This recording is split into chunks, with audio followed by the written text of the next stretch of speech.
Photo எப்படி photo பத்தி இல்லையா? போட்டோ பார்த்தேன், அதான் பார்த்தேன். இது நீ தான் எப்படி மாசா இருக்கா இல்லையா? போட்டோ சூப்பரா இருக்கு. சூப்பரா இருக்கா? ஒரு போட்டோ பிடிச்சி உங்ககிட்ட ஒரு இத்தனோடு போட்டோ இருக்கு, சின்ன பிள்ளையில இருந்தது. நீ பள்ளிக்கூடம் போகல, அதை இன்னும் வச்சிருக்கேன் பத்திரமா.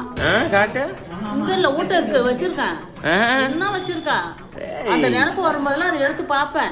நினைப்பு எடுத்து பார்ப்பியோம். ஆமா, டச் போன் வாங்கிக்க, நான் அதில் டெய்லி பார்க்கலாம். இல்லையா? இதே ரிப்பேரா கிடக்கு, வாங்கி கொடுக்கறதுக்கு முடியல. இது இனிமேல் டச்சு போன் வேற. நான் இனிமேல் டச்சு போன் இல்லாட்டி போனா எனக்கு என்ன? இது மட்டும் கொஞ்சம் நல்லா தான் வாங்கி கொடு. அப்பப்போ நின்று போகுது.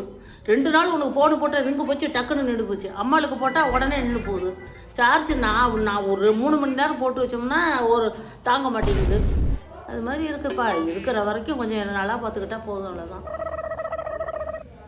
இப்போயே தான் எல்லாம் நான் உன்னை பார்க்குறேன்னா, நீ உன்னை என்னை பார்க்குறேன்னாங்கன்னு பேசிட்டு வரேன். இந்த பேச்சு தான் தேவை எனக்கு. வேற ஒன்றும் இல்லை, நடந்தது வரைக்கும் சொல்லியாச்சு, போதும். முதல்ல கட் பண்ணு. நீ பண்ணுறதே எனக்கு தெரிஞ்சு